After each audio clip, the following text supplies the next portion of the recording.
안녕하세요, 올바로입니다. 이번 주 투자의 생각은 태양광 업계 대장주인 퍼스트솔라와 전력기기에 대한 내용을 정리했습니다. 이번 주 가장 많은 분들이 좋아해주신 콘텐츠는 퍼스트솔라 기업 분석이었습니다. 전력 수요의 증가분에 대해서 얘기가 많은데 실질적으로 가장 많이 봐야 하는 그리고 가장 많이 증가할 것으로 예상되는 시장 규모는 에너지 믹스 중 윈드 앤 솔라입니다. 그 중에서도 특히 태양광, 솔라 부분이 중요하다고 보고 있는데 이는 2020년부터 증가분이 시작됐기 때문입니다. 특히 태양광이 2024년 미국 신규 발전량의 60% 이상을 기여할 수 있을 정도로 상당히 지금 생산성이 높은 상황인데요. 2023년 기준 에너지 믹스를 보시게 되면 천연가스가 42%이고 석탄이 17%, 풍력이 11%, 수력이 6%, 태양광이 4%, 기타가 19%입니다. 여기서 17%를 차지하고 있었던 석탄이 빠르게 줄어들게 되고 그리고 2025년이 되면 14%만큼 빠르게 퇴역을 거치게 되는데 그 과정에서 많이 늘어나는 것이 태양광입니다. 태양광이 2년 사이 4%포인트를 차지하다가 7%포인트로 빠르게 늘고 천연가스는 소폭씩 증가하는 그림이죠. 그러다 보니 태양광 섹터에 대한 관심이 높아졌습니다. 전력발전 수요 증분값의 대부분이 태양광과 배터리로 이뤄질 것이기 때문에 관련 분야에 대해서는 많이 다뤄드렸는데요. 캘리포니아 전력망 운영기관인 카이소의 5월 전력발전 차트를 보시게 되면 태양광 부분이 노란색으로 대부분을 차지하고 있고 초과 발전된 공급분만큼을 배터리가 보관하였다가 오후에 방출하면서 평탄화된 모습을 그리고 있음을 확인하실 수 있습니다. 디벨로퍼들이 유틸리티로부터 발전 계획을 수렴하여서 전력망에 신청하고 실제 발전 시운전에 들어가기까지는 12개월에서 24개월 정도가 평균적으로 걸리다 보니까 약간의 시차가 있습니다만 미래 수요에서 가장 중요한 건 현재 전력망에 상호 연결하고 있는 프로젝트 중에 얼마만큼이 태양광이냐, 얼마만큼이 태양광 플러스 ESS냐 이런 것들이 상당히 중요한 요소입니다. 미래의 발전 캐파는 여기서 나오기 때문인데요. 그런 점에서 현재 최근에 S&P 글로벌 마켓 인텔리전스 데이터가 상당히 좋았습니다. 보통 클린 에너지에서는 캘리포니아의 카이소와 텍사스의 에르콧이 상대적으로 앞서가고 있기 때문에 리딩 스테이츠이기 때문에 이들이 클린 에너지 믹스를 어디까지 확장시킬 수 있느냐, 어느 만큼으로 증가시키느냐로 다른 주가 따라오는 것을 확인하실 수 있는데요. 카이소에서 올해 신규 발전 캐파 추가분의 60%가 태양광일 만큼 태양광 신규 설치 수요가 상당히 높고 카이소에 신청한 태양광 프로젝트 아까 60%포인트 중에서 98% 이상이 태양광 플러스 ESS 조합인 하이브리드였기 때문입니다. 따라서 전체 캘리포니아 발전 추가분의 약 58.8%포인트만큼이 태양광과 ESS 조합이라고 보실 수 있겠죠. 그렇게 보자면 결국에는 앞으로 10년에 걸쳐서 석탄 발전을 줄여가는 포인트인데 여기서 기저부하를 대체하기 위해 원자력과 내추럴 가스가 증가하긴 하겠지만 그럼에도 불구하고 가장 많이 증가하는 건 태양광과 ESS 조합이다. 이렇게 정리할 수 있겠습니다. 퍼스트 솔라를 얘기하기에 앞서서 IRA에 대해서 간단하게 좀 짚고 넘어가야 하는데요. 개인적으로 생각하는 칩스 액트의 목적은 결국엔 미국 내에서 글로벌 경쟁 역량을 가진 플레이어, 한마디로 인텔과 마이크론에 팹 보조금을 주고 공급망 자체를 미국에 내재화하기 위한 것이라고 생각하고 있습니다. 예를 들어서 TSMC나 삼성전자 등 주요 공장을 국내에 유치함으로써 엔지니어 고급 인재를 양성하는 것이죠. 비슷한 결로 IRA의 목적도 크게 두 가지라고 생각하고 있습니다. 첫 번째는 미국 내 클린 에너지 1위 사업자를 안착시키기 위함이고 예를 들어보자면 퍼스트솔라가 웨이퍼와 셀 모듈 이것에 대해서 생산세액 공제를 모두 받는 것을 포함할 수 있겠죠. 그리고 클린 에너지 제조 공급망 자체를 미국에 내재화하기 위한 것 이것으로 보자면 EV 크레딧과 그리고 특히 도메스틱 콘텐츠 애더가 추가됩니다. 시험에서도 결국엔 출제자의 의도를 파악해서 풀어야 되는 것이 중요하듯이 향후 10년간, 20년간 이어질 각 정책의 의도를 배경으로 항상 깔고 있는 게 중요하다고 생각하고 있습니다. 그 과정에서 퍼스트솔라는 일찍이 미국 공장 전체에 웨이퍼와 셀 모듈, 수직 계열화를 모두 갖춘 유일한 공장으로 와트당 총 17센트 정도를 수령함으로써 타 기업보다 훨씬 더 저렴하게 생산하는 효과를 내고 있습니다. 생산 비용에 대해서 보전받는 방식이고 미국산 태양광 모듈 단가가 현재 1분기 기준으로 30센트 정도인 것을 생각하면 ASP의 약 57%만큼의 생산세액 공제를 받고 있구나 이렇게 생각하실 수 있습니다. 퍼스트솔라는 그 과정에서 미국 클린에너지 업계의 수혜를 온몸으로 받고 있는 유일한 기업입니다. 두 갈래로 혜택을 모두 보고 있기 때문이죠. 미 국세청은 클린에너지의 투자를 촉진하기 위해 두 가지 방식으로 사업자에게 세액 공제를 하고 있습니다. 첫 번째는 생산자, 즉 퍼스트솔라가 받는 생산세액 공제, 프로덕션 텍스 크레딧입니다. 생산량에 비례해서 세액공제를 받는 시기인데요.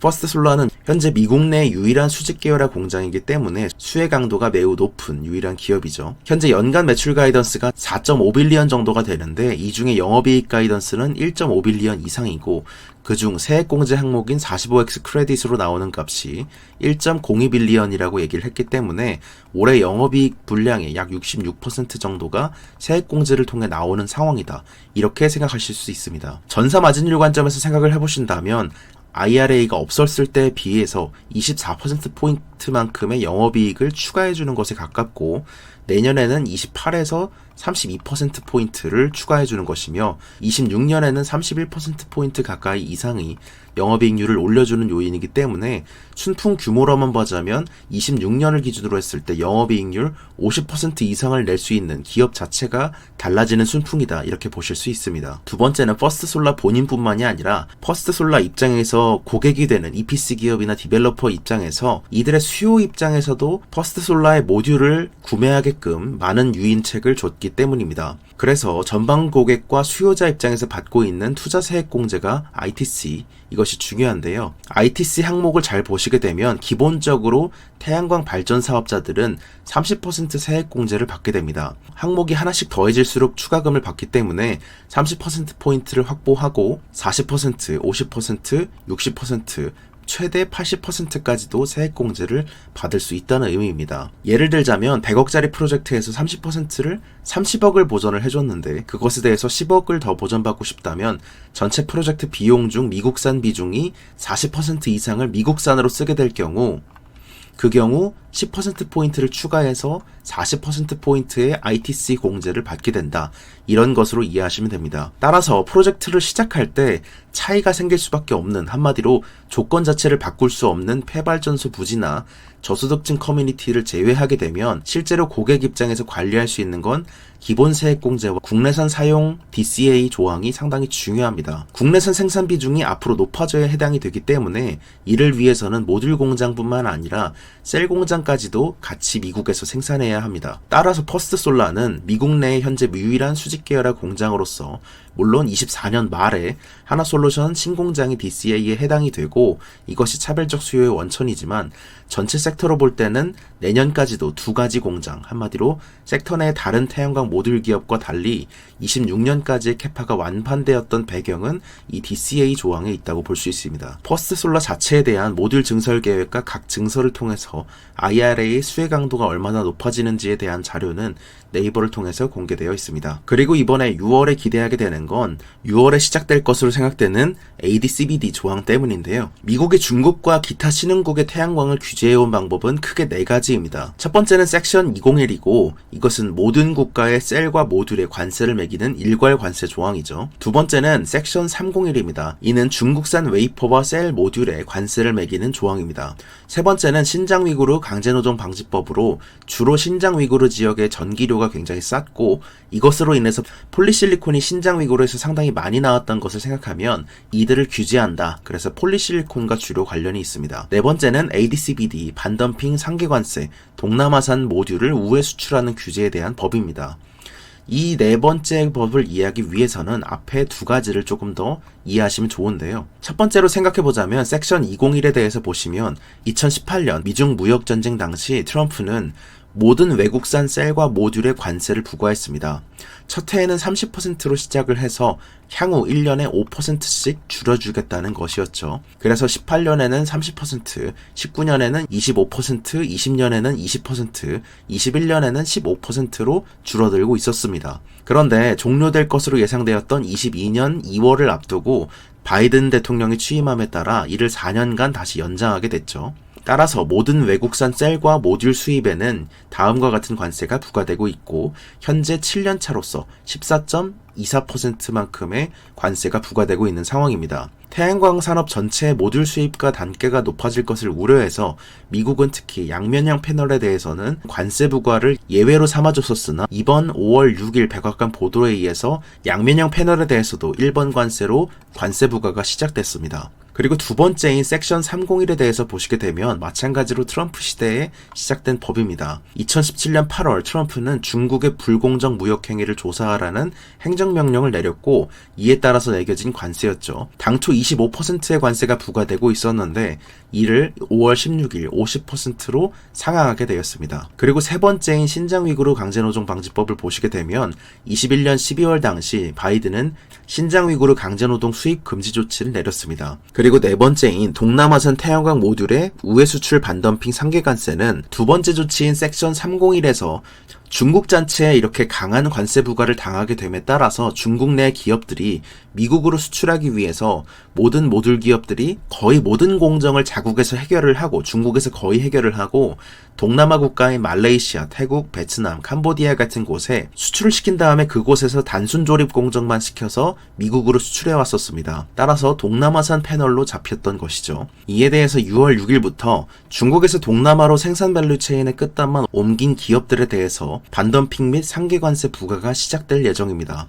바이든 대통령은 태양광 산업 전반에 미칠 영향을 고려해서 24년 6월까지 유예했었던 법안이었죠.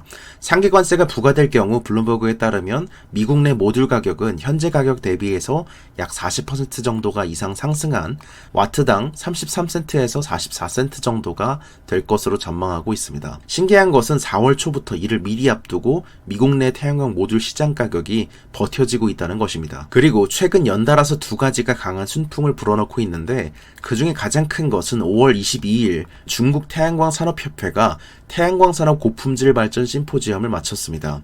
실제 주가는 여기서부터 크게 반응하기 시작했는데 베이징에서 치러진 결과 한마디로 저가 경쟁을 멈추라 이런 내용에 가까웠기 때문입니다. 과도한 보조금을 줄이고 업계의 인수합병과 구조조정을 장려하며 모듈 가격의 하한을 정해서 원가 이하의 판매에 대해서는 악의적인 경쟁을 규제하겠다는 것이었죠. 6월 6일 AD/CVD 시행을 앞두고 미국산 태양광 모듈이 가격이 높아지고 있는 상황에서 중국산 태양광 모듈 저가 경쟁까지 끝나게 된다면 전체적으로 단가가 조금 더 올라갈 것을 예상하며 AI 발전 수요 증가와 그리고 모듈 가격 인상 수혜가 동시에 나오면서 매수세가 유입됐던 바 있었습니다. 그리고 두 번째 자료는 미국 내 전력망에 대한 다섯 번째 산업 분석 자료였습니다. 작년 말을 기준으로 미국 전역에서 2600기가와트 정도의 발전 및 ESS가 전력망에 연결되기를 기다리고 있는 상황입니다. 이 정도면 현재 미국 전역에 깔려있는 양보다 훨씬 더 크죠. 특히 대기열 내 발전원 중 90% 이상이 클린에너지일 정도로 상당히 높은 것도 특징입니다. 이에 미국 내 최대의 전력망 운영자인 PJM에게 요청하고 있는 디벨로퍼들에게 설문조사를 한 것이 이번 자료의 특징이었는데요. 이 차트는 PJM이 디벨로퍼들에게 물었을 때 프로젝트가 언제 끝날 것으로 예상되느냐 이런 질문이었는데 실제로 디벨로퍼들은 12개월 내에 연결될 것이라는 것이 1%, 그리고 24개월 내에 연결될 것이라는 것이 26%, 24개월 이상이 45%, 그리고 조건에 따라 다르다는 점이 28%의 답변이었습니다. 여기서 조건부라는 점이 상당히 모호했기 때문에 이에 대해서 다시 한번 물었는데요.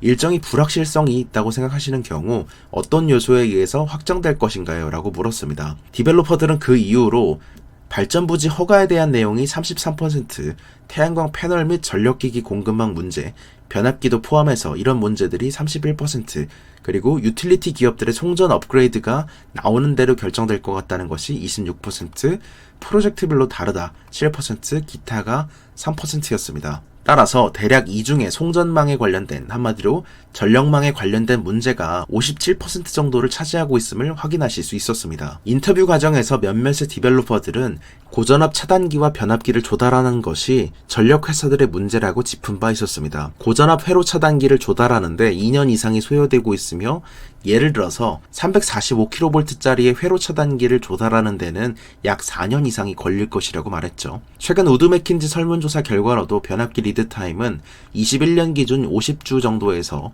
현재는 24년 기준으로 120주 정도까지 늘었습니다. 그 중에서 특히 대형 변압기에 대한 리드 타임은 최대 210주까지로 약 4년 정도로 크게 늘었기 때문에 고압 변압기를 다루고 있는 제조업체들의 캐파 증설이 조금씩 나오고 있는 그런 상황이죠. 여기서 특히 쇼티지를 갖고 있는 대형 변압기란 전격 용량이 100 이상인 변압기를 의미합니다. 발전한 전력을 전송하는 과정에서 손실을 줄이려면 결국에는 승합을 했다가 고압으로 보내고 전력 소비지 근처에서 강압을 하면서 변환해서 배전하는 시기죠. 그러다 보니까 미국 전역에서 소비되는 전력의 90% 이상이 대형 변압기를 통과하는 구조로 이루어져 있습니다. 대형 변압기의 평균 수명은 약 40년인데 현재 그 중에 70% 이상이 35년 이상 노후화된 상황으로 상당히 오랫동안 업그레이드가 이루어지지 않았음을 판단하실 수 있습니다. 노후화가 됐다고 해서 바로 작동을 멈추는 건 아니지만 고장 위험이 상당히 높아지죠.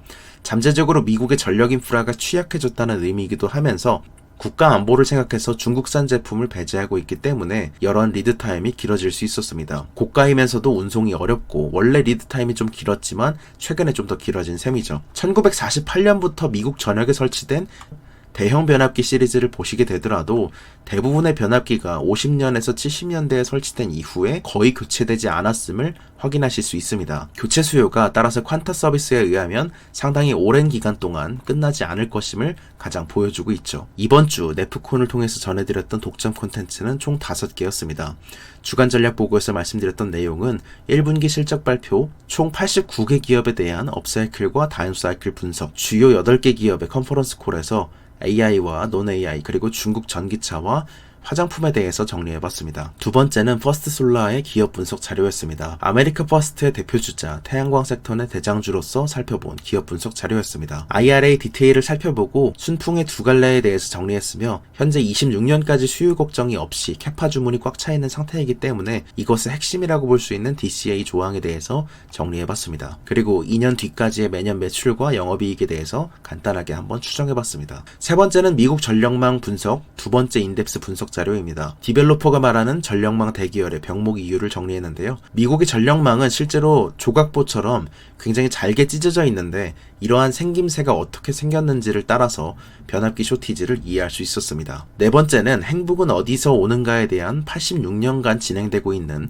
하버드 연구를 정리해본 시간입니다. 사람의 행복과 가장 상관계수가 높은 것은 무엇인지에 대해서 정리한 자료인데요. 실제 어떤 것이 그런지에 대해서 그리고 개인적으로 느끼고 있는 신뢰의 가치에 대해서 생각을 정리해봤습니다. 다섯 번째는 델 테크놀로지의 1분기 실적 발표 분석 자료였습니다. 이것도 상당히 중요하다고 생각을 하고 있는데 AI 붐이 시작됐던 이후 4분기 동안 가장 반도체 업계의 수요와 공급 전반에 자세하게 말해주는 기업이기 때문에 꼭 체크해봐야 하는 기업이라고 생각하고 있습니다. 문제는 크게 세 가지였습니다. AI 서버의 마진율과 그리고 매출의 54%를 차지하는 PC 시장의 문제, 그리고 AI 서버 기업들 간의 마진 경쟁이었습니다. 델의 상승을 위해서 필요한 두 가지와 어떻게 슈퍼마이크로의 AI 서버 주도권을 뺏어올 수 있었는지에 대해서 분석 자료를 올려드렸습니다.